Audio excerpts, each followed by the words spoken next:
Let's Talk Oculus, a VR podcast, is proudly sponsored by the good folks at Patreon. If you want to support the show, join us on patreon.com/Let's Talk Oculus.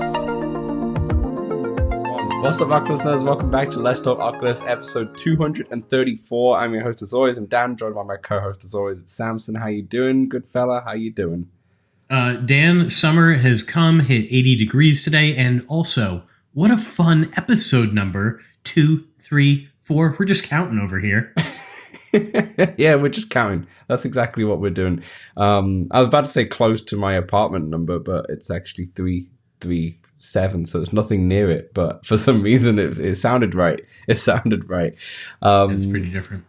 Welcome, everybody, to the show. Thanks for joining us in this one. We've got a little fun one. We got the new Navigator that everyone seems to have now. I thought I had it in the past, but obviously didn't.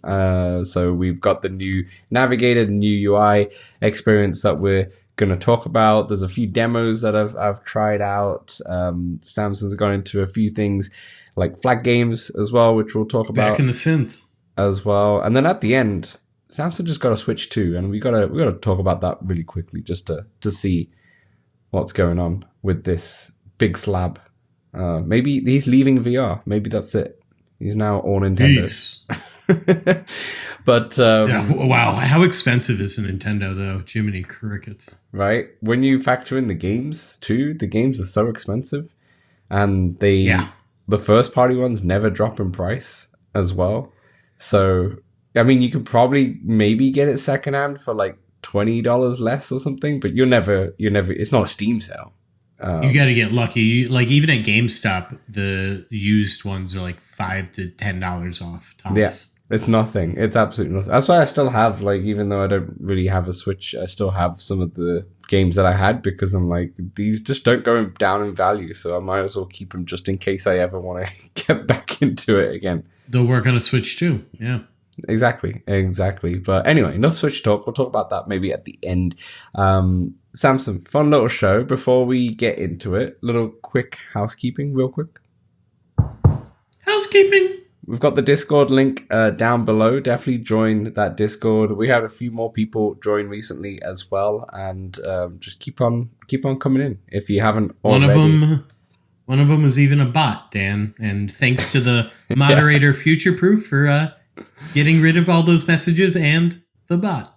Yeah, that's true. Because the bots sometimes come in at the random times and then they post random links. And yeah, we don't want anyone clicking on them, of course. But it's been more often than not recently. But Futureproof's been on it. And thank you so much for moderating our Discord and keeping it clean. Keeping it clean. But yeah, there's a Discord link in below, patreon.com/Let's Talk Oculus if you want to support us. And if you want to write into the show, you can write in on Spotify, YouTube. On the Discord, there's an episode discussion on there as well. And all that jazz. Samson, let's just get straight into it here. Let's get straight into the episode. Actually, quick thing before we get straight into it. Let's not dive in. I wanted to quickly talk about the stick drift on my right controller. It is definitely getting worse. And the funny thing is, you know, when you're in the... It won't get better. No, it won't get better. It's getting close to the fact that I might have to try some of the solutions that some of our listeners posted a few weeks ago. So with WD-40 and all that stuff. But it was kind of funny because... I don't know if when you're in your like Navigator menu UI and you're in like pass through, or if you're not in pass through, when you look down at your controller, you can see the controller, right? And it shows you where your hands are, like your thumb and such. It kind of gives you the outline. If I'm like just holding the controller, let's say I'm just holding it by the stem of the controller, it still thinks my thumb's on it and it's moving left, right, constantly. And it was quite funny to see because I was just looking and I was like, oh, that's what's happening. Visual representation. I kept thinking it was going down, but it's going left, back, every single time. Anyway, I thought it was very funny to see, but The only biggest drawback with the stick drift is not causing. It's funny because it's in VR. You don't really need the sticks that much, especially the right stick, but it doesn't really affect the games that I've been playing. It's just affects when I'm using the UI. Like I have to use the left controller because the right controller thinks it keeps scrolling down, so it won't let me click on anything. It won't work to click on anything, so I have to use the left controller. It's the only drawback so far. It's not like on the PlayStation or something. It doesn't snap turn me. No, I think it's such a subtle like movement left that it's not actually causing the snap turn. It's more sensitive on the Navigator for some reason. Gotcha. And I'm wondering, maybe, I don't know if it's a software thing, because I did have my Quest off and I turned it on again the other day and such, and it's still causing issues. I don't know. And I don't know if about you, Samson, but I feel like every week for the past like 6 weeks that I've gone into the Quest, my controllers need updating every single time. Do you keep getting that? I do not keep getting that. I do remember them almost updating every week. I feel like I gotten one recently, but I haven't noticed an excessive amount. I've seen it, except maybe they know that the right controller is weird and they're constantly throwing updates at it to try. Maybe it didn't finish and it's just like keep trying. Maybe. I don't know. Anyway, that was the quick stick drift update. Let's discuss the new UI. So the new UI is called Navigator, essentially, and like I said, I thought I had this from the start, and I think it's because of the way the apps were laid out, and it's kind of how the apps looked like before to me. But no, this is very different, very clean looking. Now, just to kind of describe it, you have 4 apps, 5 apps, 4 apps. That's kind of the layout when you're looking at your app screen. At the bottom, you have the new Navigator, where essentially you have your profile on the left, the home button, and then you have the web button, so it takes you to the web browser, the launcher, which takes you to your apps, your friends list, and then some settings, like some quick settings, quick toggles, and notifications. That's what's on the bottom. And then on the left-hand side, you have search bar, you have all the different filtering with when it comes to your apps, and also there's a button, very small button, for the store, Meta Quest Store. Well. They removed the updates category. Did they? It used to be a category. There used to be a category in there. Okay, interesting. It might be somewhere else. I don't know where it is yet.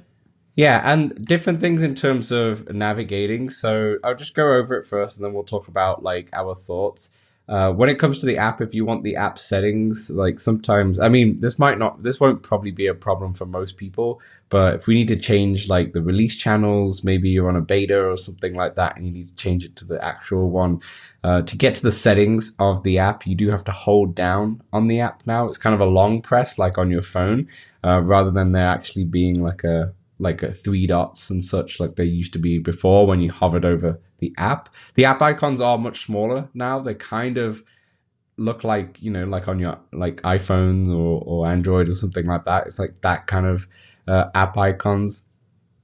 You can pin your apps too at the top, which is kind of nice. Actually, it's incredibly nice. The pinning option. You pinned any? Walkabout. Good pin. That's a good pin. I think I pinned the settings. Maybe I pinned the no, I didn't pin the settings. It's a useless pin. I've thought the settings, but I think the settings would be a good pin, to be honest. But I didn't pin the settings. I've only pinned Walkabout. That's the only one. Then you've got like the store, the feed, the chats, the browser is already pinned automatically. You could unpin, but I haven't done that yet. And then what else is there to say? Obviously, the list can be quite long.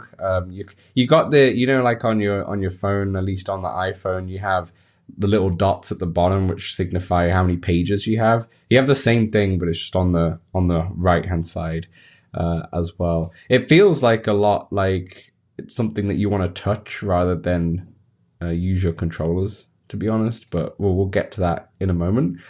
And then down at the bottom with the navigation, you can also hide and unhide windows as well. So when you've got a bunch of windows up, if you want to just hide them, kind of like on your computer where you just want to see the desktop even though you have like 10 of windows open, you can do that. Now it seems to, I don't know if it does it this for you, Samson. I don't know if this is a normal thing or it's a bug or something. It seems to me like every time I like put my Quest to sleep and then turn it on again from sleep, it always reverts to there's a big settings icon and in the navigator, and then a line underneath, and that's it. And then I have to click the little dot on the left hand side of the settings, and then it opens up the navigator and such. It's like the navigator closes every time I put it to sleep, and then I have to actually physically press it to wake it up. I've not noticed that. Normally, Normally I'm just like pressing or double clicking the meta button to figure out fair. what the heck's going on. And then it comes up. Yeah, eventually something comes up. And then I can go from there. Yeah, perfect. I do bit of correction. I'd say the web browser's at the bottom. It's not. It's the I think it used to be the Horizon Worlds, which was the old screenshot that I'm looking at, but I believe that's now been taken away. Yeah, it's not there as well. But there is an option to go into the loft, and the loft is essentially your what was it before? What was it called before? You essentially had your pass-through view, which you could use, or you could do the virtual reality view, where you would have like different environments and such. The environments. That would be your loft, is what that's called. I'm not sure if that was changed before, but I'm always normally in pass-through, but because I was exploring, I realized that it's now called the loft, and they got rid of all the old ones. They did, yeah. All of the old ones have gone, and they've got like 4 or so environments. I changed it to the aquatic environment with fishes, but that's it. Some of the games like Myst and they had themes. Another game, Brink. Yeah, they came with those home environments. That was kind of a cool little perk. Yeah, but now they're gone. So even if you had them, they're now gone. Which is, I'm pretty sure, did Lord of the Rings have an environment as well? Yeah, there was an Amazon Lord of the Rings one too, limited time. Yeah, exactly. It's now gone. Well, this is digital media, unfortunately. This is the issues with that, where things could just be disappeared.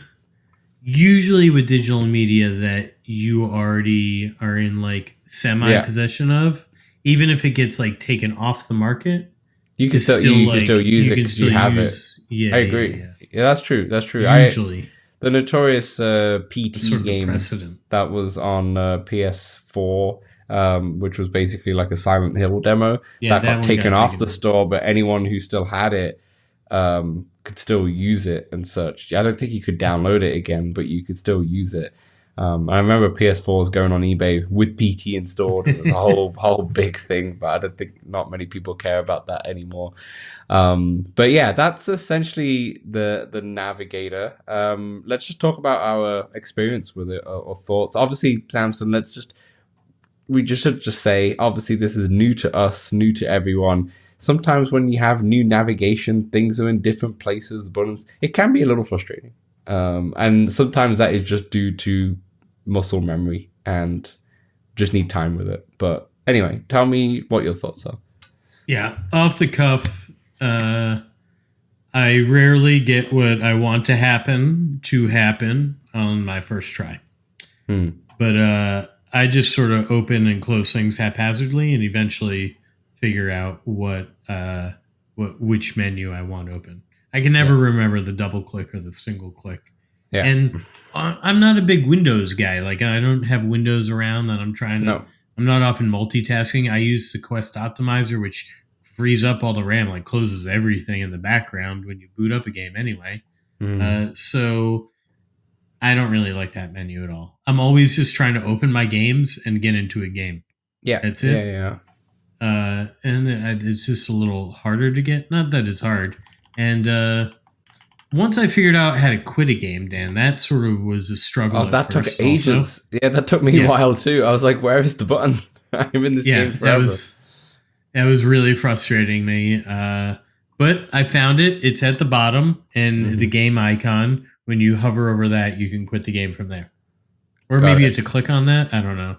No, you have to. So it's on with that. It's on with the icon on that. It's on the bottom navigator. The thing is with this navigator, everything's much smaller in general. Like everything's small. It's so tiny. So it's so tiny. It's literally that. Yeah. It's a tiny icon, and you just gotta click on it, and then it comes up, and there's a button that says report for like any issues, and then there's a quit button just underneath. But it is small. Everything's just smaller, and I don't know why. What is this, a UI built for ants? It's everything smaller. But sorry, continue. All right. Also, the grid. Why is it 454? Dan, I'm not even like, neat or OCD or nothing like that, but that bothers me. Why does it bother you? You want a square? I want 555. Yeah, I want to. Yeah, I want. Give me more apps on there. Why do I only have 4? Clearly, you can fit 5. There's no reason to be spaced weirdly. I mean, one could say that the Apple Vision Pro is also the same, which is why this is like this, like this UI is very reminiscent of the Apple Vision Pro one. Only difference the Apple is Vision that Pro, you're using your eyes. Yeah, and also you're using your hands, and also it's more of a horizontal rather than a vertical as this one is. But it's like it's like the Apple one just twisted a little bit and a little bit more confusing. But anyways. Yeah. Updates are pretty hard to find. I know where to find them, obviously, for individual game updates. You just long press and then update. But there used to be that tab that had all the updates and you could just update all. Yeah. I haven't found that yet. I did finally do the tutorial for the navigator. Mm-hmm. It was okay. It didn't help me too much. I think really the only thing... Didn't realize it just randomly started for me, kind of. Oh, and I just think it'll get better as, it becomes second nature. Yeah, of course. That's really it. It's sort of like I've gone from iPhone to Android or something, and I don't know how to do anything. I know what I want to do, but I feel like a monkey. Navigator especially is definitely a UI. Yeah. I just hope that they don't have people working on the next UI, Dan. I used to, back in the Xbox 360 days, they changed the UI maybe 4 times, maybe more. I think 4 times. They started with the blades. The blades is what they were called. I think when I had the 360, I actually didn't have the blades. It already changed, but I always enjoyed when they did update the UI because it just made everything feel so new. And also when you go from console to console, apart from the Switch, I think the Xbox as well, actually now, the UI does change with PlayStation. It changes and such, and for better or for worse. But there's a part of it that makes it feel nicer. Like if this was Quest launch, would have been really cool, but it is what it is. Just because random. It's very different to the Quest 2. Oh, I see. Maybe they're trying to get everybody on Navigator before that Phoenix, whatever that one is. Yeah. That could be it. Making 100%. Sure everybody's on it. No. You nailed it. I got that written down. It's that's exactly it. This feels like it's not optimized for a touch controller. It feels like it's optimized for hand tracking, and it feels like you're holding an iPad in a way. That's kind of how the feeling is, and the way it's designed. It's felt for touch, but it's we're using the touch controllers for some reason. Maybe because the touch controllers are quote unquote big, but they feel like those buttons are so small for the touch controller. I know it's a little pointer that's coming off it and such, but for some reason everything just feels smaller than it should be. The apps maybe look pretty good though, but in talking about my thoughts, I think I think it looks really pretty. It's very pretty to look at. I like the doing it in pass through with the faded background. Your pass through is dimmed and it looks really good. I really enjoyed the way it looks. The fact that you can pin stuff at the top is a lifesaver. And obviously you can hide things. You could do that shortly before, but you can obviously hide things no problem, which I really need to just go through and hide a bunch of stuff because I have a lot of stuff that's just there, not installed. And I need to go through and you can just show installed to show you're installed. Oh yeah, that's true. There is a filter for that. Yeah, I should still go through anyway, just because there's a lot of random stuff in here, and I can just remove. But at least a bunch then, of stuff. Yeah. At least then you're removing is like uninstalling. You're freeing up space. Yeah. That's exactly right. So yeah, that's definitely a good thing. The pin is really, really handy. Still get used to it. Obviously, sometimes I get stuck. I got stuck. I was playing some ArtQuest VR multiplayer with DMAX, and we'll talk about that in part 2. But when I was leaving to go to the Navigator again, I kept getting stuck. Sometimes there'll be a window behind the Navigator and I couldn't get to it because he sent me a message basically with a screenshot, and I tried to get to it, but it was grayed out. I could see it, but it was behind the Navigator. So close. But he told me you double tap the Meta button or Oculus button. That's Meta button now, and that kind of resets it, and it worked. So if you're ever getting stuck, I also found it really laggy for me sometimes with the Navigator. Like when I scroll through apps, it's not smooth. It's not as smooth as you come to get used to on like an iPhone or on my Steam Deck or something like that. Like going through the list, it's not smooth. I feel like there's a slight delay when it's trying to basically load the apps as you're scrolling, and there's just an ever so slight delay. I don't know if that's just my Quest. I do have 100 gig free on my storage, so sometimes I know with the Apple products, like if your storage is quite low, it does get really laggy because it uses it as memory as well, not just the RAM. I don't know if the Quest does that as well, but I have a lot of storage in there anyway. So I've noticed it. Yeah, you notice that lag. Yes, I mean, and just it doesn't run smoothly. Like I've had to restart my Quest just trying to open an app. Like the UI froze up, and I was like, I don't know what's going on. I'm just gonna reboot, turn it off and on again. Yeah. But I didn't know if it was because I had the Quest Optimizer running, and since I've been running a lot of the Citra, I have my home environment set to like max settings, and I didn't know if that. Yeah, I don't. Well, I had the optimizer on, but I also had it. I turned it off, and it was still having that issue. Gotcha. So I was still having issues with it, but it reminds me a lot of the PS Vita home screen, which is excellent. Similar kind of design, Samson, where you have the 3-4-3. This one's obviously 4-5-4 in terms of the way the tiles. I like the way it looks. I know you like the OCD or such, but I feel like it's like I just want more apps there. I just feel like the aesthetic. I just think it looks nice with having the in between. I don't know. It kind of reminds me of doing like a football formation or something, and it's satisfying to me. But maybe like putting, I don't know, like the pool balls down on the pool table or something like that. There's something about just having them in the gaps is very satisfying to me. But each to their own. But it does remind me of the PS Vita home screen, which is excellent. Like that one's obviously more suited to using touch controllers than the controller, and that's very much the same. The background music is not as fun as the Vita though. In fact, I don't think there's meant to be background music on the Navigator, but the music that happens when you're doing your Guardian or something, and it's like a void music. I don't know if you ever hear it. Like when you're. It's like just a sound. It's like you're in a vacuum, but there's like a sound. I don't know. It's a weird kind of like a mumbling sound. Most people know about this. Like when you're in the Guardian, it comes up, but then when you turn it off, it disappears. But ever since this Navigator update, it's throughout. Every time I'm in the Navigator, I hear this music, and I don't really like it because it's just like monotone. And give me the Vita music. Give me something like that. Give me something cheerful if you're going to put music. You can't remove it. I was trying to turn the music off, but I don't think it's meant to be there. I think it's an issue. I think it's just a bug. But for some reason, I can hear that weird music. But yeah.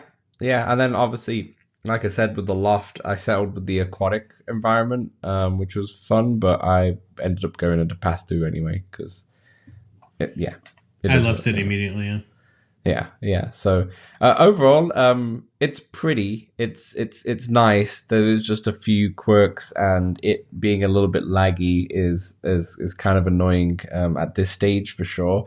But honestly, when it comes to Meta's software, I'm not too surprised that it is like this. Like normally, when it comes to their software with their UI and such, they don't do the best job compared to other like companies out there and such when it comes to software.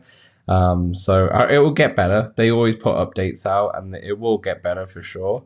But and I think they do a great job in general when it comes to that. Yeah. The Facebook phone, that thing had a killer UI.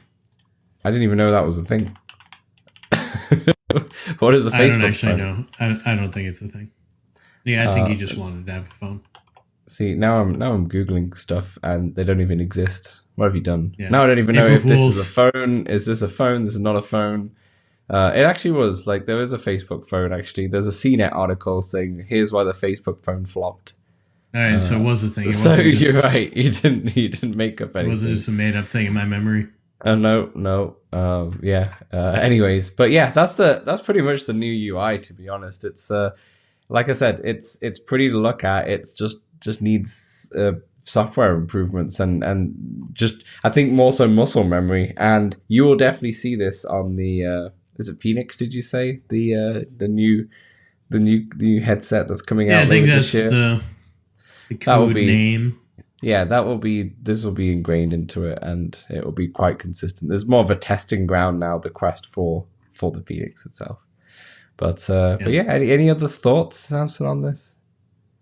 Other than it being a UI that exists and now I use it, not really. I'm not ecstatic. I'm not even really a bit positive, but it just is. It's something I got to get used to. And hopefully it improves over time. That is one thing that they're pretty good about. Even if they do make a weird, drastic change, they go about improving upon that change. Yeah, for sure. Now I just keep looking at pictures of the PS Vita UI and get nostalgic for it. God damn it. All right, time to get off this. Okay.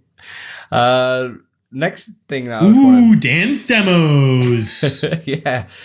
So I obviously was doing the script to the show and we were putting out the games out this week, and I noticed that there was a demo for a game, and I was like, oh, you know what? I haven't really jumped into these free trials or demos for a while, and it's time to jump in. It's time to jump in. Most of these trials are like 30 minutes long. There's some games that are 15 minutes long. But 30 minutes is sometimes a good amount of time to know if you want to play this. And also, I tried a 30-minute trial, and I also tried a demo, like, that you can play as much as you want. And that doesn't happen often anymore. Unlimited demo. Yeah. Unlimited demo, right? Miss the demo disc. I mean, maybe I don't, but the nostalgia for the demo disc is... Those were definitely limited demos because I feel like I played shit out of the warehouse level of Tony Hawk. Oh, I don't even know what demo disc I had, but that was on a lot of them. Yeah, I remember getting the demo disc from like the magazines as well, just like different demo discs from there. And yeah, just because I didn't have the game, I would play the demo to death, basically.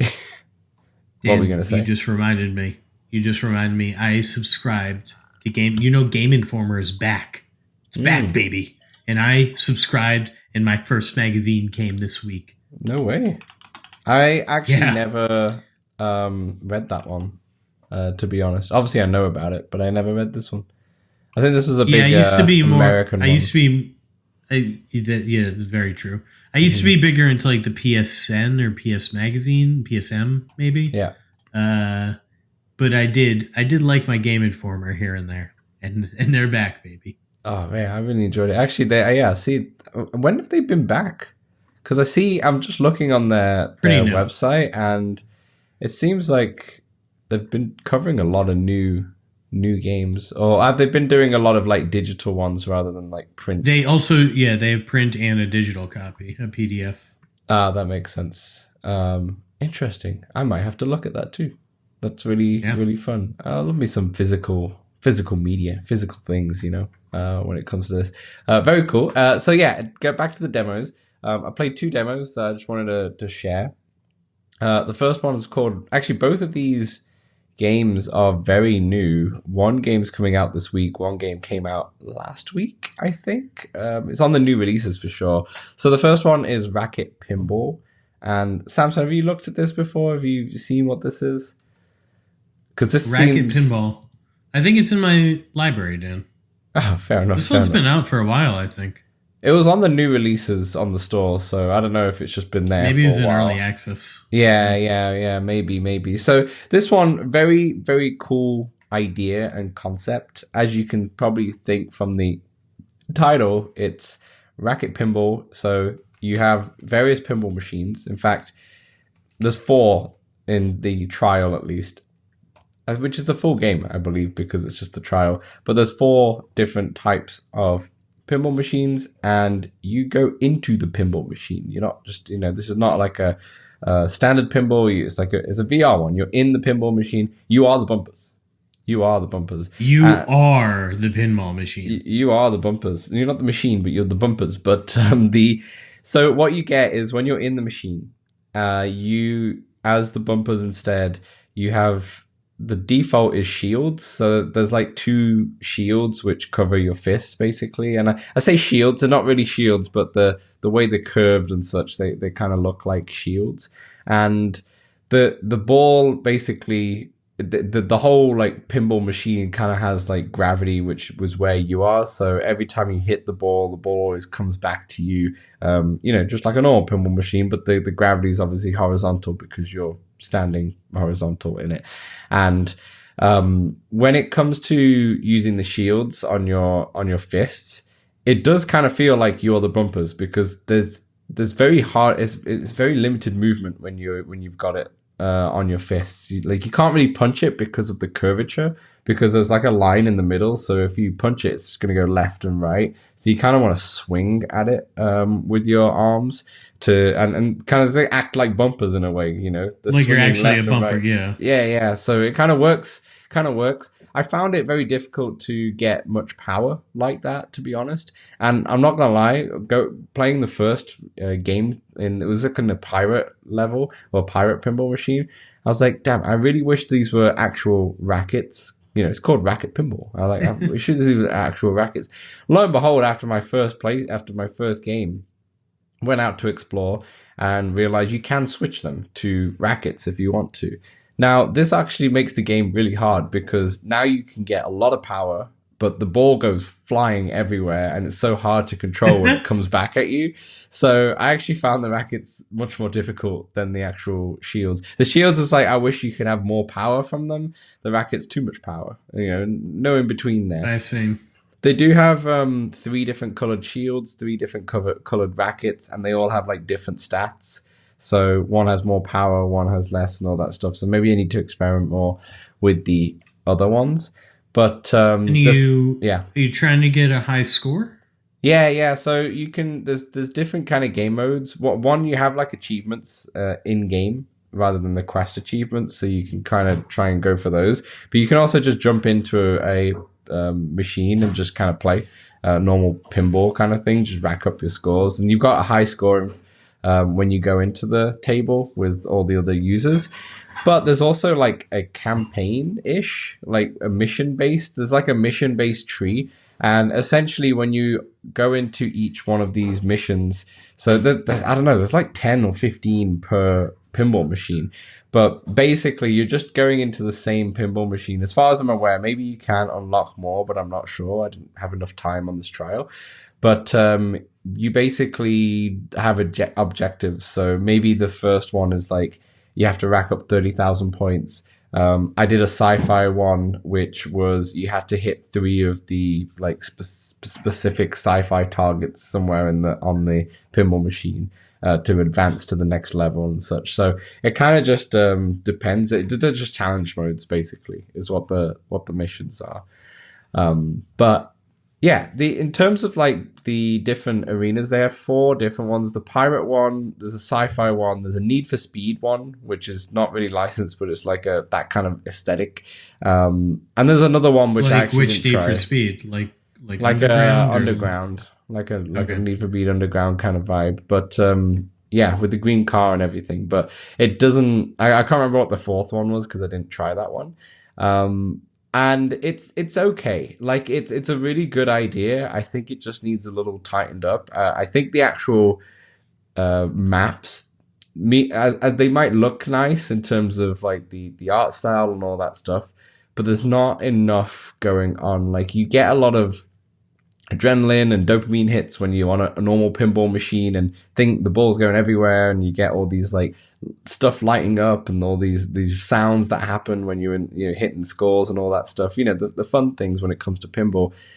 Not enough of that. Like even if you hit stuff and you get the points, it doesn't feel like you've gained anything. There's not enough feedback. Is there a multi-ball? Not from what I played. Yeah, multi-ball. Multi-ball's really when pinball, I feel like, picks up. Yeah. Where you're just like zoning in. You're just like, balls are shooting everywhere. You're just fling, fling, fling, fling, fling. Yeah. One ball is, you can't do much with one ball. One ball, you're just waiting and you're just swinging your arm and such. And yeah, I think a few things that need to happen. I think the actual maps need to have a little bit more depth to them, have them maybe a bit longer, like bigger instead of just like a small space, and maybe increase the speed of the shields and such so you can hit it that far. Because you really got to really launch your arm at it to try and get it to the back of the table, and the table is actually not that. It doesn't even look that big and such. So it'd be nice if it was longer. It feels like in a way, the table feels like you're just in a room rather than like it's in a square room in a way rather than an actual long table. And the like when you're in pinball and you even playing the pinball game on Windows back in the day.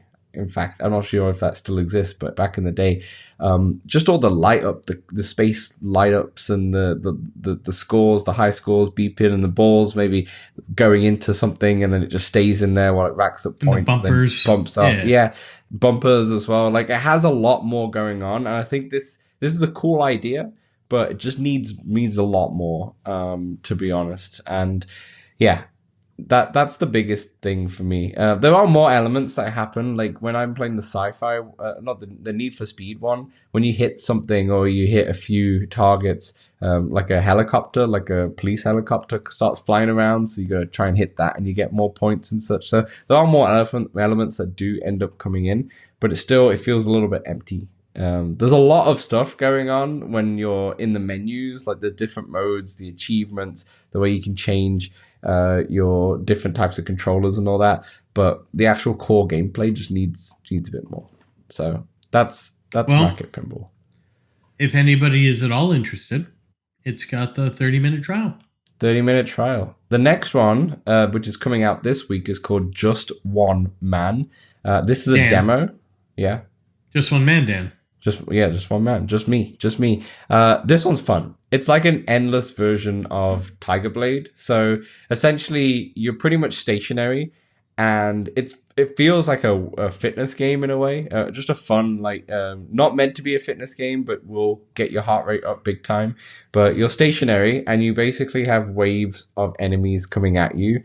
And you have to punch them in a certain combination to defeat them. So you'll see the punch icon maybe on the right side and on the left side. And maybe it takes like 3 different punches in different areas in like a certain combination or an uppercut or, something like that to defeat them. It sounds like Arkham kind of Batman-y. Yeah, that's exactly right. It definitely feels like, we'll get to it in a moment, but it feels like it's just taken the combat from Batman Arkham, and that's the game. You're just stationary, and it's just that combat. You have to block with your forearms, so people swipe like a katana at you, and you have to just block with your forearms. Some enemies drop weapons, and then you can pick the katanas and use that. Bigger enemies require you to duck, so you have to duck down with your head, duck left, duck right. And you can also dash forward when you got enemies far away. You can dash forward and then create quick combos with that dash. It's all about high score chasing, basically. And you also have like a ultimate power that charges up. So once you build combos, you get enough to do the super punch, where you have to punch. You hold the trigger, you not lean back, but you pull back your arm and then you push forward, and it feels really good. I'm not gonna lie. And the same with the katana one. With the katana ultimate power, you put your katana blade back inside of wherever the katana blade would live. I can't remember what they're called. Like, you slide it back on your pouch or whatever. Sheath, sure. And then you swipe it back out, and then as you swipe it out, you do a forward dash, and it kills the enemies in one and such. And it's really fun. There's not much going on. You have, like, the environments are very just stationary in a way. Like, there's not much going on in there. You have 3 modes. There's a training mode, which is what you always go into first. You've got challenges, which is 4 challenges, has like a bunch of different difficulties, but there's 4 different kind of maps, at least in the demo. And then an endless mode, which was locked for me. I'm not sure if it's locked for the demo or when you complete the demo, it opens, but there's an endless mode in it as well. So it's a workout for sure. It's very fun. How do you get more points? Just racking up combos and not getting hit. So there is a point where I got to it where you start with a grade. So you start with like a D grade in the corner, and as you rack up points and combos, you go to C, B. I only manage B grades, to be honest. So I don't know how people get A grades, but maybe A grades are easier to do when you're on, like, there's a god level, there's like a hard level and such. Maybe the harder levels and such, you get more points with those kind of kills. But yeah, I think if you keep getting through the enemies without getting hit, that's a big way to rack up the combos. But yeah, very fun, very simple game. Just takes the Batman combat, to be honest, and puts it in a very simple game. It's very fun. It's very, very fun, and it's a good, like, kind of workout. There's no price for this game yet, but like I said, it's it's launching in early access. I think first. Is it made by just one man? It is made by Raikiri Games.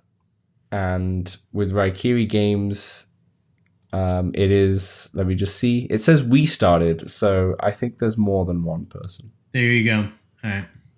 Anyway. The title's wrong. The title's wrong. But I think this is their first game, to be honest. And it's a very simple... Sounds pretty cool. But it's very, very fun. Very, very fun. All right, Samson, that's the little demos that I played. I think I'm most interested in trying Just One Man, Dan. You should. Yeah, you should. I'll get my own edition. Anyway, that will do for part 1. Part 2, we'll talk about the VR news and whatever else we've been playing. So we'll see you then. Hey, we know public lobbies in VR games can be a bit toxic, feel a bit empty at times. That's why we created the Let's Talk Oculus Discord, a friendly community that you can join for multiplayer meetups, general VR chat, the game, and chat about VR, fitness motivation, and there's even a very impressive 3D printing channel. Join over 100 of our community members in the Let's Talk Oculus Discord for free. The link is right in the description. All right, welcome back to part 2, where we've been talking about the new Navigator UI and a bit of demos. Let's get into just a couple of news stories, Samson. First one, Project Hail Mary tie-in game has been announced. Samson, have you seen the movie? Read the book? Any of that? I haven't read the book because I'm not a nerd, but I did see the movie. Says the one who does the podcast, but yeah, you have seen the movie. Dan, I gotta say, the movie is basically a rom-com between a dude and a rock. Yeah, that's basically it. It's a pretty good one, though. It's a pretty good movie. One.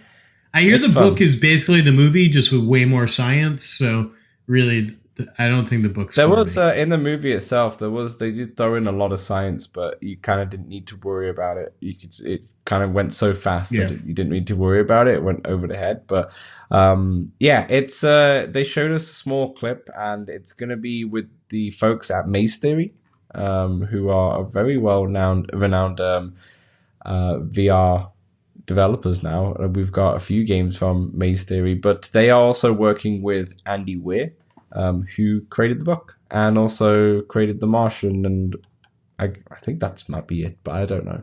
They're the two famous ones. Big sci-fi guy. Yeah, they're the two famous ones. But it's going to be a mixed reality game. There's not too much that we know about this game yet. Yeah, did you watch the trailer, Dan? I did, yeah, I did. Because on the trailer, it kind of seemed like your room was the spaceship, and you could move it around in a way, and that affected gravity because things were floating around your room as you moved whatever you were moving. So it felt like you were, in theory, moving your ship a little bit to get the things in your room to move. That's all I could pick up from it. Honestly, made me a little, I don't know. I'll hold on my judgment. Till we can get in there. But when I first saw the title, I was really hoping for just like a VR movie type of deal. Okay, fair enough. Do you want to read I just wanted more rom-com. Do you want to read the little spiel about it in here? Just to give everyone just a bit of an idea. I'll read the spiel. Yeah, sure. You'll step into the role of Ryland Grace, the main protagonist of Wires. What was it again? Weir? Yeah. Like Weir. That's it. What a weird name. Oh, it's like weird. I see. The main protagonist of Weir's novel and the character played by Ryan Gosling in the just released film adaptation, though now released not as just. You'll experience a critical moment in the Hail Mary mission. The ship's systems are failing, and it's up to you to diagnose and solve the problem with the help of your friend Rocky, the alien intelligence whose partnership with Grace defines the story's emotional core. You'll build a relationship with Rocky, bond over the course of the experience, and use your scientific and engineering training to save the day. That's right. They'll probably take a lot from their Infinite Inside, the game, which is the mixed reality. That might be. You might see a lot of crossover. Less so with Thief VR, which is obviously the other game. And Rocky will be in your room. Yeah, mixed reality and such. I'm really excited for this one, to be honest. I wish this is not going to come out till late 2026. Unfortunately, I really wish that they had got this ready for the release of the movie or around that time, because it's been such a big blockbuster hit, and it would be really cool to you'll be in the mood to do it now rather than come like late in the year. You might not be as in the mood as you would be now. DVD release. The DVD. Anymore, that's not a thing. No, the Netflix release, if anything. This is an Amazon project. This is Amazon, right? So Amazon Prime. But I think it probably did better than their last movie. What was that last movie? I think Melania. Oh gosh, yeah. I did put the first 10 minutes on just to see what was going on there, and that's the less that we say about that movie, the better, to be quite honest with you. But this is going to be in mixed reality and VR as well, so there might be some aspects of both in here. And it says it will launch on major VR platforms in late 2026, so it could be in like PlayStation VR and all that stuff. I mean, it should be, but obviously just in virtual reality rather than mixed reality. It'd probably be in Steam. Might be on Steam frame. Wait, so it's coming in late 2026? Late 2026. That's kind of unbelievable. Right? That seems really fast. Or really slow, depending on when they started. Well, you think I feel like somebody probably heard of this movie or read the book, and then they made it, kind of. They've been doing a lot of things. Like the Lego put out the spaceship and such in Lego already as well. Dan, while we're on this, where's all our James Cameron shit? Why do we still only have a trailer for friggin' Avatar, and that's it? That's all we got out of James Cameron showing up at like Oculus Collect or whatever he was at. you are going to have to wait till September and you will see everything. Or not, who's to say? But I think you'll see everything in September. Jiminy crickets. With their new one. Anyway, Samson, you threw another news story. I did. What's going on with this one? Yeah. Thanks to our friends over at Road to VR, Blackmagic unveils a VR camera for live immersive broadcasts coming later this year. Dan, it's in your price range, I think, because it's only $26,000 USD. Nice. I'll pick one up. Yes. This, USD? USD, sorry. Yeah. Priced out. Yeah. Blackmagic says the system is designed for live broadcast scenarios, such as sports and concerts, where immersive formats require synchronized, high-resolution feeds with minimal latency. The new VR camera system pairs, now, get ready, nerds, dual 8K by 8K RGBW sensors with a 100G Ethernet interface, which the company says is designed to handle the bandwidth required for stereoscopic high frame rate capture up to 90 FPS at full resolution, says Blackmagic. Each sensor is said to deliver up to 16 stops of dynamic range and uses an RGBW pixel layout intended to improve color sampling and low light performance. Additionally, footage can be recorded as a single Blackmagic RAW file or streamed as ProRes via IP. Dan, all of this means, this jargon, all of it means that we are going to get more sports and live entertainment coming. It sounds like it's mostly probably for the Vision Pro, but hopefully that we get some trickle down. Hopefully we get some trickle down to us lowly Quests. Please, Apple, give us some entertainment. We will eventually get a more affordable Apple Vision Pro for sure. I think, I don't know, but it feels like, I mean, just me not knowing anything in particular, but it feels like the Apple are not really that affected, if anything, with like the RAM price increases and all that stuff, just because they now manufacture their own chips, which have all the RAM inbuilt and such. And you've seen this with they saw it coming. Yeah, you've seen this with their new laptop, the Neo, that is really cheap. I know it's not on a mobile processor, but still, that's a very rare thing. It's less than the PlayStation now, which is mad in some sense, to be honest. But yeah, that's what I was going to say. Yeah, PlayStation's updated their UI. The PlayStation 5 UI is updated. So what does it look like? They're changing it. I don't know. It's sort of trickling out, much like I think Quest does it right now. Oh yeah. Okay. This is something I'll look at later. Yeah. Earlier when you talked about them updating the UIs, I meant to slip it in, but I didn't find a good moment, and then it slipped my memory until just now. Yeah, fair enough. I don't know. It feels like it's more of a subtle UI change, but interesting. Yeah, so I think the affordability of the Apple Vision Pro will be. I don't think it's going to be affected. It doesn't seem like it's being affected by everything else, but who's to say?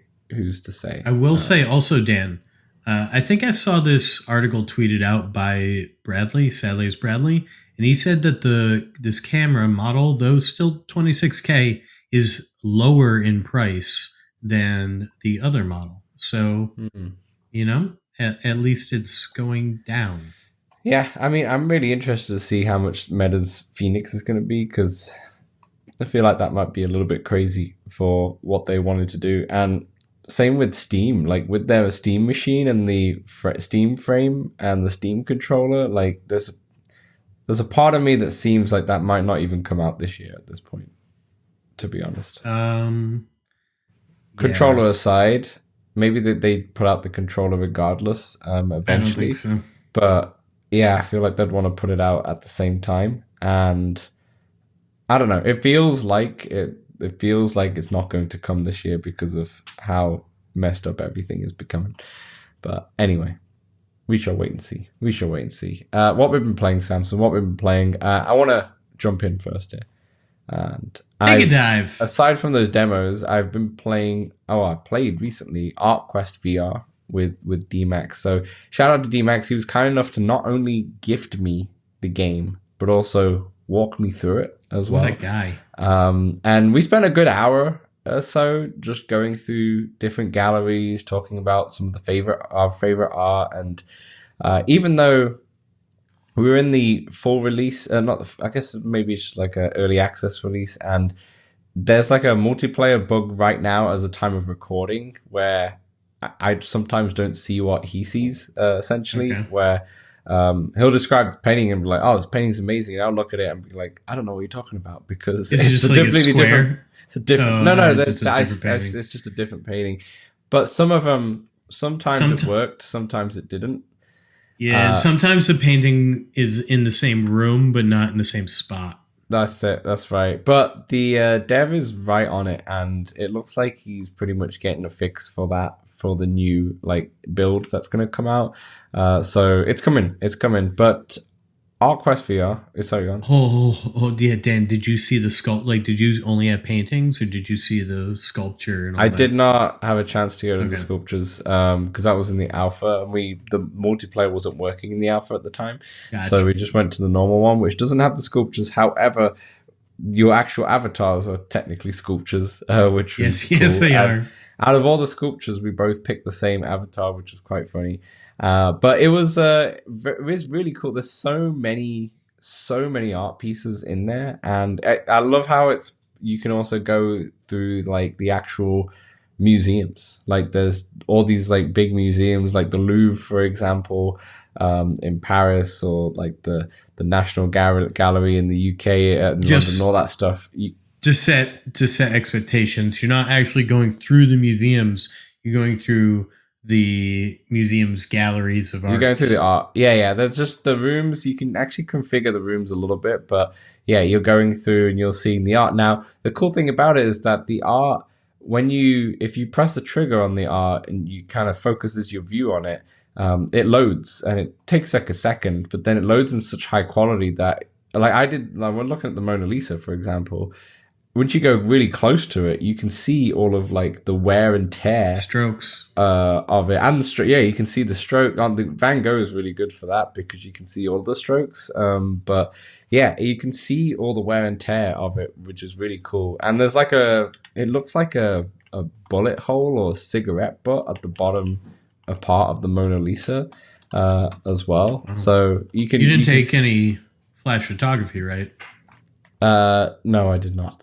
No flash photography, but yeah, really, really cool. And I did notice that one of the collections was a gallery in my hometown of Derby in the UK, and most of the art in there is from Joseph Wright, he actually has a college in Derby named after Joseph Wright, and he I really, the most generic name. Joseph Wright. Yeah, I really like his art in general. I've seen it before in the UK. I've actually not been to that gallery in Derby, but I've been in the National Gallery in London. And one of my favorite art pieces is, I can't remember what it's called, but he plays a lot. It plays around with light a lot, and especially in dark rooms. So one of them is there's a crowd of people and a little boy and such, and they're all crowded around this light, this candle basically in the corner of the painting, but everything else is so dark. And what he does with the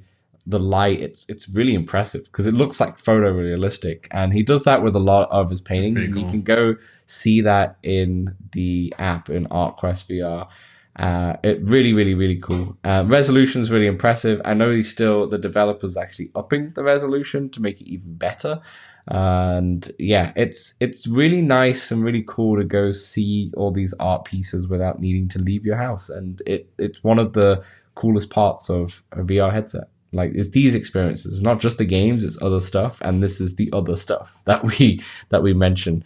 Really, really cool. Definitely check out ArtQuestVR. It is definitely still in an early build, but you can see the potential, and there's already a lot of art in there. They just need to do a better job in navigation to kind of go through different galleries, but that's all coming. It's only one person part-time. I think you mentioned that before, Samson, but yeah. Yeah, and when you're solo, it's a bit smoother from at least my experience because, it's only one person going. Yeah. So that's ArtQuest VR. I had a great time. Really, really cool app. I can't wait to see this kind of grow, essentially. So thanks a lot, DMAX, for gifting that to me. Samson, back to you. Yeah, I got into some flag games, Dan. And flag games I got into with Squashy, and it feels like a PS2, PS3 fever dream. In that you get in there, and everything's just a little weird. The tutorial level, you got to pick up a flag and put it in the X.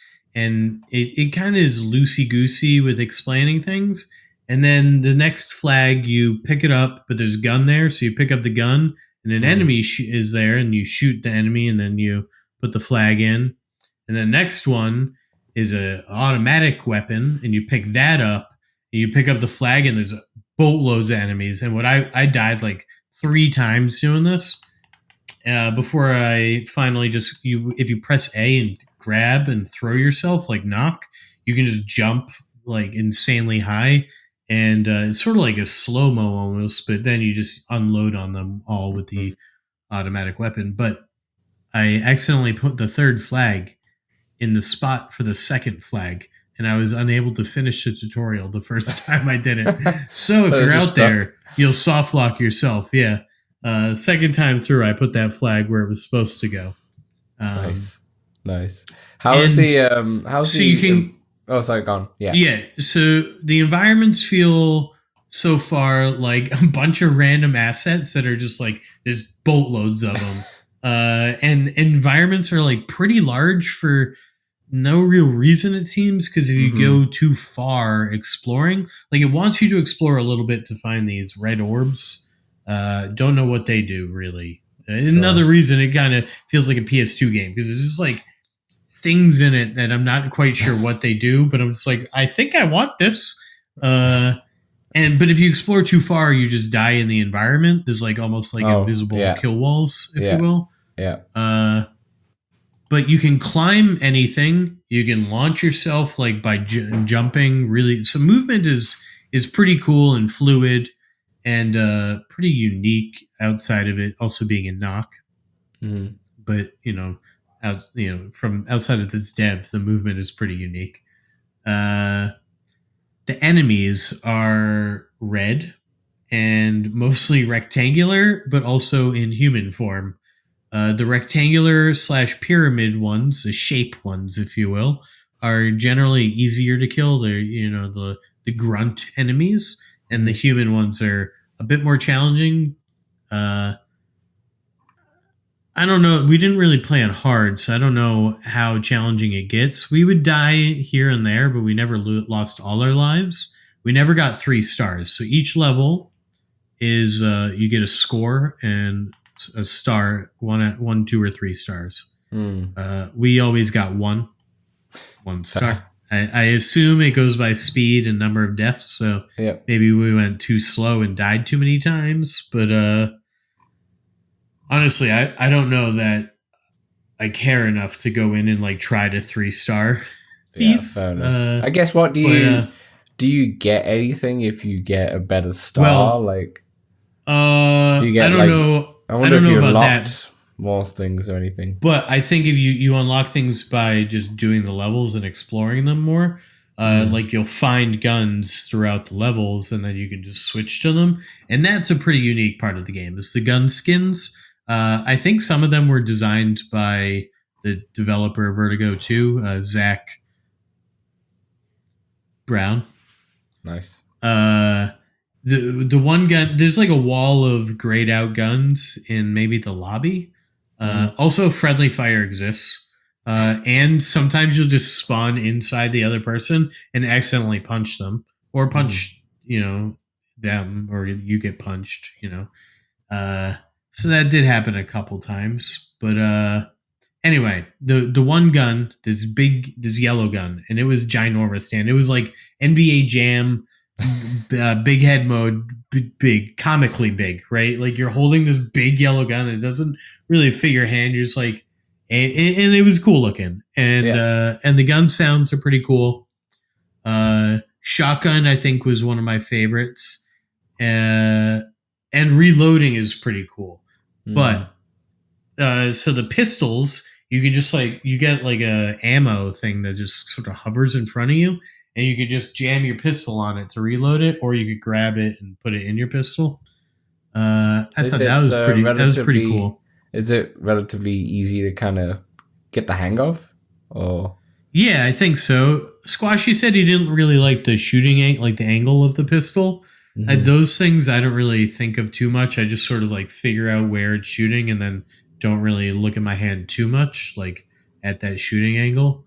But it's really like a leaderboard, I think, like points type of game. And I like that for some things, like Masternoid. I love it, but not so much for this.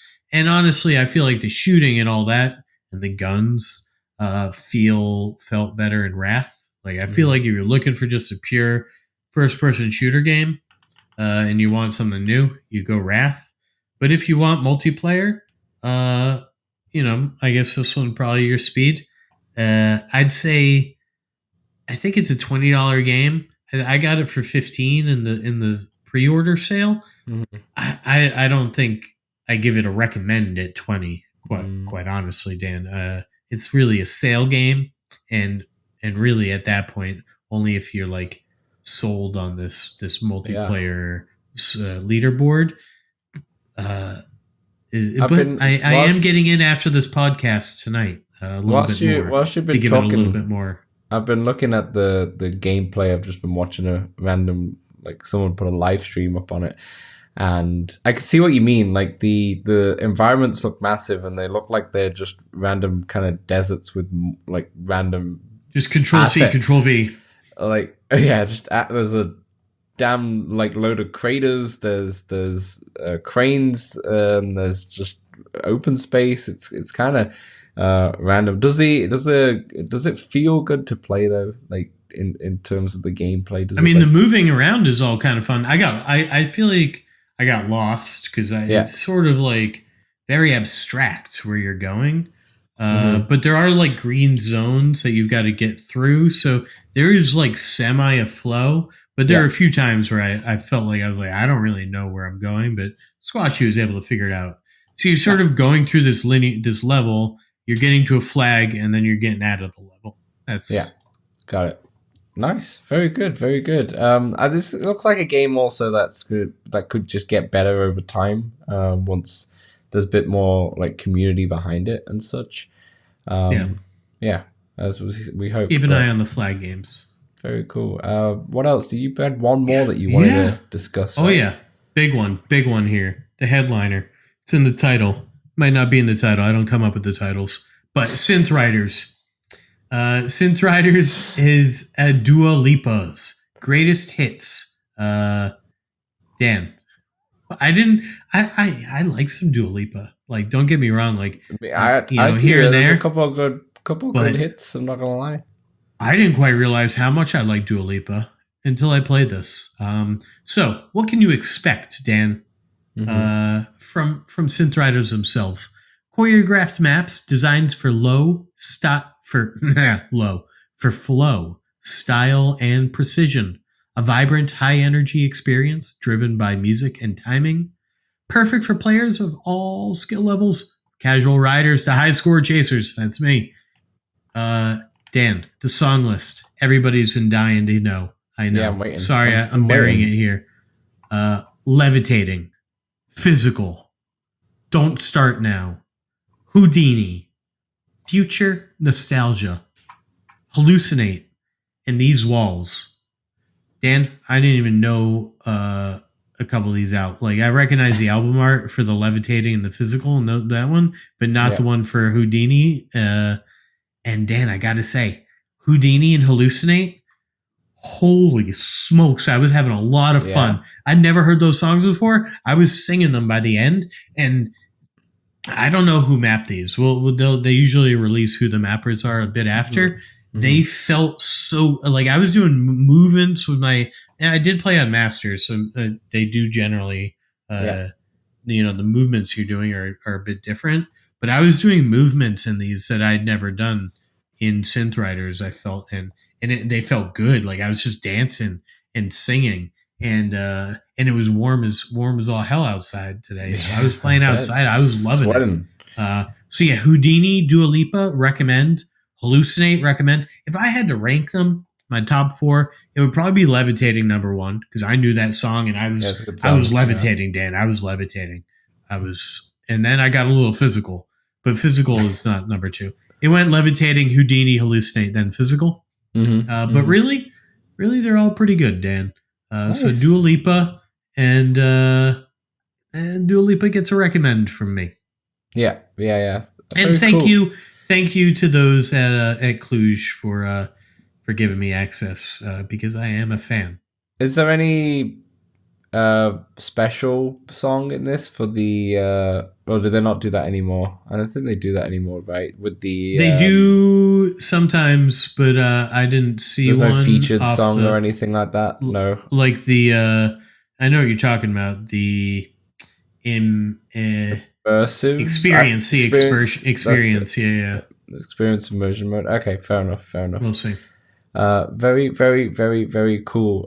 We love that. Okay, Samson, that will do. Part 3 in a moment. We'll go over the games out this week, but that will do for part 2. And we'll see you in part 3. Let's Talk Oculus is available on all good podcast platforms and some rubbish ones as well. If you want to see the video version, it's available on YouTube and Spotify.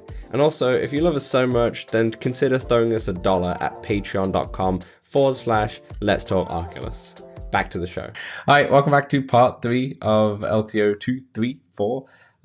We've gone through the new UI. We've gone through some demos. We've gone through what we've been playing. Let's finally talk about what you can be playing. Let's talk about the games out this week. Samson, maybe I'll go first. You've just been talking quite a bit. And all right. And go first. Then you get 2, though. I don't know how to pronounce it, though. Cat. I guess I'll go first. You go first. I do think it's Cat Genie. Cat Genie Survivors. Dive into a unique Survivors-like action game featuring RPG and roguelike elements. In Cat Genie, you'll battle endless waves of monsters and face the formidable Jinn Ifrit, who seeks to plunge the world into darkness with his malevolent ghouls. But fear not, your loyal companion, Cat Genie, is by your side to help you vanquish the Shadow Realm. In challenging survival battles against increasingly powerful foes, collect gold, upgrade your gear, and complete quests to enhance the abilities of your 4 unique cat heroes, and unlock the ultimate weapons of the Cat Jinn Kings. Each world is filled with secrets, dangers, and hidden treasures waiting to be uncovered. Go all in the dice match. Bet everything and earn extra gold in the strategic dice match. Use your winnings for even stronger upgrades. But beware, a roll of the dice could seal your fate. Dan, does it sound like the perfect game for you? No, not for me, but... You're not going to take a cat swipe at it? A swipe? No, I don't think so. I don't... For some reason, just looking at like the trailer and the screenshots of this, it doesn't look like a VR game. Like it just, you know what I mean? Like it doesn't look like a game that is for VR. It looks like a flat screen game and like Vampire Survivors, basically. And it just happens. Yeah, basically, yeah, exactly like that. So, and no, I'm not really into this. No. Yeah. But. Same. Yeah. Okay, let's move on. Let's talk about, I guess, the one that I had played, Just One Man. Damn. Just One Man is a hack and slash game where you are overpowered. You're an overpowered one-man army. Stylishly slaughter enemies and weapons, combo attacks, and devastating abilities whilst listening to aggressive beats. I didn't find him that aggressive, but I did enjoy the music. Invent your own playstyle and achieve high scores by performing the wildest combos you can imagine. Visceral slicers, impactful punches, lightning fast dashing. The fighting is designed only with one goal in mind, and that is to feel as satisfying as possible. Immerse into the flow of combat and become the ultimate martial arts master. The basics are simple. Everyone can learn them in minutes. It's up to you what kind of fighting style you want to come up with, but only the coolest combos and the edgiest executions will get you that sought after SSS rank. Are you ready to become the villain? I guess I didn't do any fun, cool combos and edgy executions, which is why I never got near the S tier rank. So that's my problem. There you go. You're too basic. Just one man, as we spoke about in part 1. Samson, you should definitely try the demo if you have time before you go on your vacation. Or I after. don't, but maybe when I get back, yeah. Yeah. What's the last one? Last one, Dan, The Amusement. The Amusement is a narrative virtual reality game in which the player takes on the role of Samantha Burkhart, sent by her mother to inspect an abandoned amusement park inherited from her late father. The 19-year-old woman is overwhelmed by memories of her childhood. To come to terms with her past, Samantha explores the park and solves mysteries in this redirected walking adventure. Set in the 1920s, the story of The Amusement addresses the difficulties of the post-war period. You visit the family amusement park at your mother's request for one last time. A winding maze, the ruins of a water ride, and of course, a roller coaster.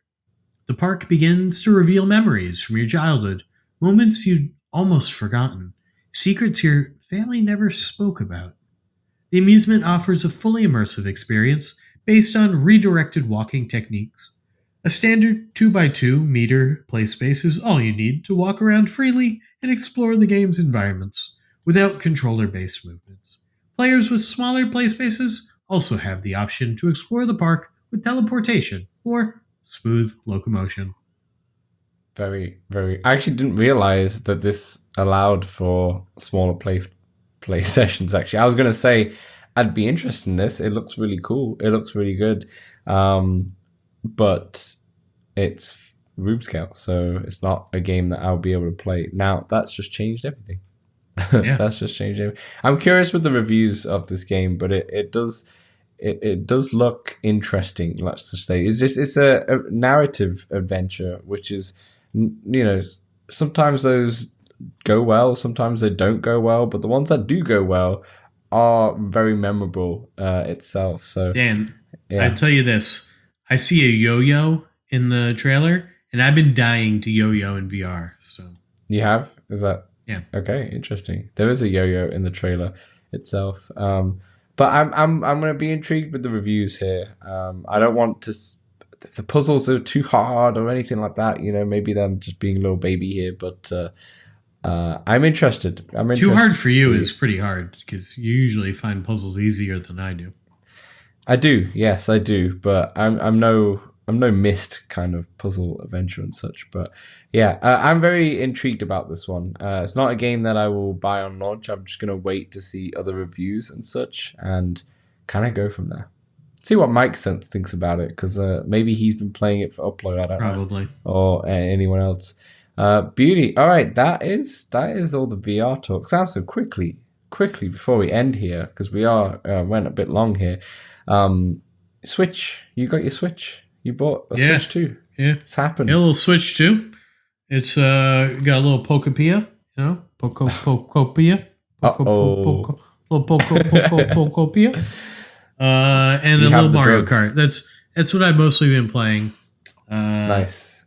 I do enjoy me some Mario Kart. How is it? Has it been nice? Have you? I don't think I understand anything. I don't play online because that's fair. I'm not that good. So I've been playing through all the cups just on 150. Playing through the single player, and I've been having fun. I don't really understand a lot that's going on. The court, there's a lot of times I see somebody drive off. I'm like, oh wow, I didn't even think of going down there. Yeah, water looks really good.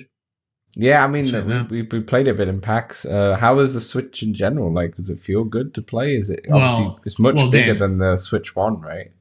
Oh, way heavier too, yeah. And at first, I didn't have this nice little case that I've got on it now, not sponsored. Brand Kill Switch, yeah. Yeah, go Canada.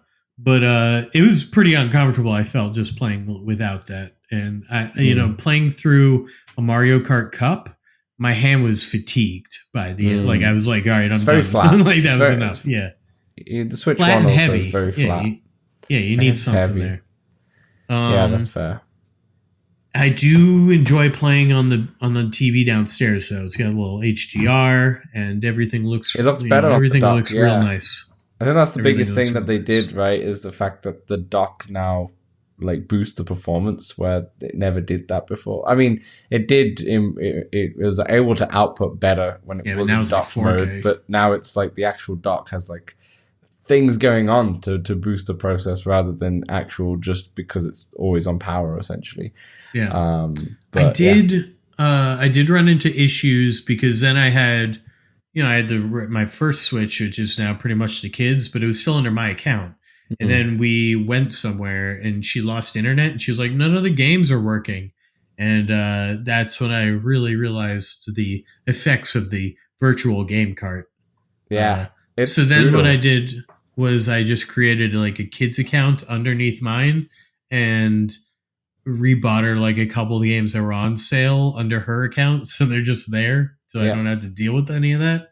And then she's got a couple like physical ones in which it doesn't matter. Then you can just put them in either one. Yeah. For sure. So now I think we're good. But yeah, man, it's not like the PS4 and PS5. I can play them at the same time with my same account, just not the same game.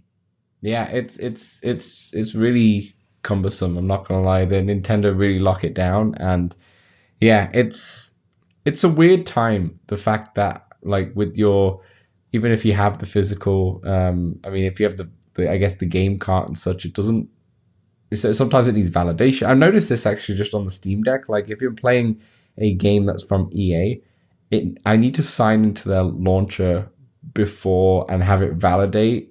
And then it will work offline, but the initial needs to be online, and it's really annoying. For a handheld, it's annoying. Obviously, for a console, it is what it is. Like we're all pretty much connected nowadays. But for a handheld, it's annoying because the whole idea of that you can take it on the go, and it doesn't matter where you are, you can still use it. But yeah, that's annoying. But I guess, are you mostly digital on the Switch typically, or are you physical, or is it a bit of a mix? Definitely a bit of a mixture, but I feel like with Pokepia, I went just digital. Yeah, but I do have some physical games. Yeah, I don't have much. Like I did have a Switch, but I really just had like Mario Kart, Mario Golf. Essentials. Yeah, I had. I don't know, Mario Golf's not an essential, but Super Smash and Mario Kart definitely.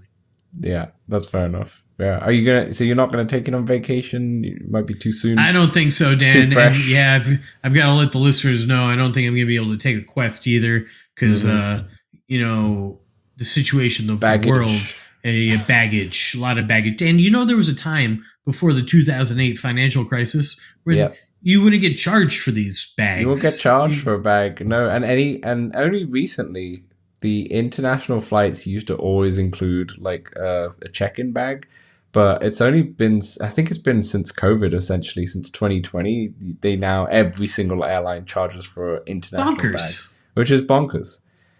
But hey ho, this is the state of the world, and this is why we just stay home and not leave. Well, I could drive anywhere on work's time for now. Yeah, exactly. Well, anywhere inside the continental United States. Yeah. You can come into Canada too if you wanted to. I'm not allowed. No, fair enough. not my work car, at least. Not your work car. Yeah, that's true. That's true. Anyways, that'll do for this podcast episode. Thanks everyone for listening and joining. Obviously, Samson will be back in a couple of weeks' time when he comes back from his vacation. Yes, Mike will be on for the first time with just me and Mike. I think the only other time that I've been on the podcast with Mike is when all three of us have been on. But this is going to be the first time with just me and Mike. So fun. very fun. So I'm excited for that one. So look forward to that one next week. But yeah, thanks everyone for watching and listening. Comment if you would like, and we will see you next week.